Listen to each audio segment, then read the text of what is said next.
Hi. Lately, the media and its talking heads are constantly referencing the 25th Amendment as a way to overthrow President Trump and remove him from office. They are doing this because they are still angry that he was elected president. They have not understood that the American heartland is viscerally angry about the way they have been treated over the past 4 or 5 decades. They elected President Trump as a vehicle of change. They cannot tolerate the status quo any longer. So, what is the 25th Amendment? And will it allow the left and anti-Trumpers to remove the president from office? First, a little history is needed. After President Kennedy's assassination, Vice President Johnson succeeded to the office of president, leaving the office of vice president vacant. It was vacant from November 22nd, 1963 until January 20th, 1965. The United States had no vice president. It quickly became obvious that there was a need for a way to fill the vacancy of vice president in such a situation. The United States Constitution was silent on this issue. It addressed the succession of the president, but not the vice president. A procedure to allow the new president to appoint a new vice president was needed.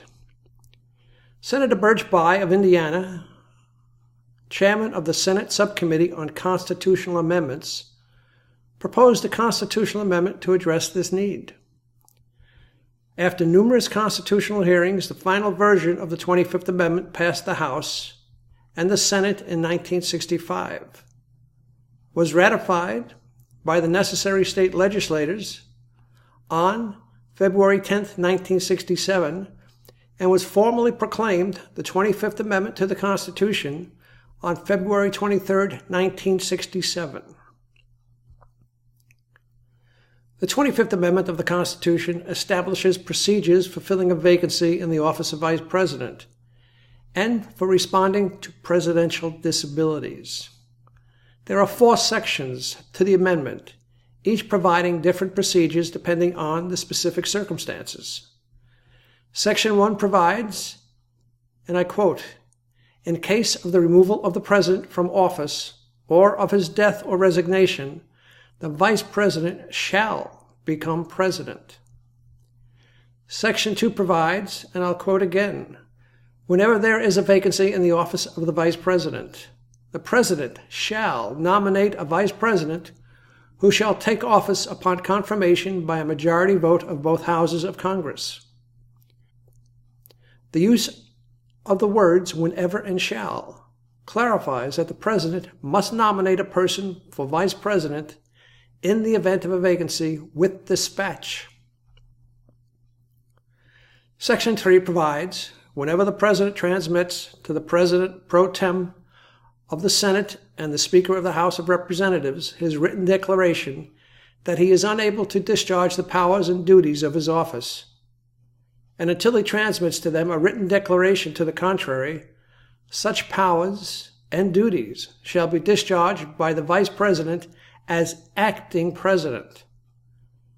This section affords the president discretion in declaring his own inability and makes clear that in such a situation, the vice president is to discharge the duties and powers of the presidency. In a disability situation under Section 3, the vice president does not assume the office or title of president. Section 4 of the amendment provides a mechanism for the vice president and a majority of either the principal officers of the executive departments or of such other body as Congress may by law provide to declare the president unable to discharge the powers and duties of his office, in the event the president does not do so himself. This section covers the most difficult cases of inability, when the president cannot or refuses to declare his own inability. The terms unable and inability are undefined in Section 3 and 4 of the amendment, not as a result of an oversight, but rather a judgment that rigid constitutional definition was undesirable. since cases of inability would take various forms, not neatly fitting into such a definition. The congressional debates of 1964 and 1965 made clear that unpopularity, incompetence, impeachable conduct, poor judgment, and laziness did not constitute an inability within the meaning of the amendment. Circumstances thought to fall under these sections could include the case of true mental inability or incapacitation due to a severe medical condition. As President Trump has his mental acuity and is not incapacitated by a severe illness, the left and anti-Trumpers will not be able to use the 25th Amendment to complete their attempted coup. Well, I hope this helps. Have a good day.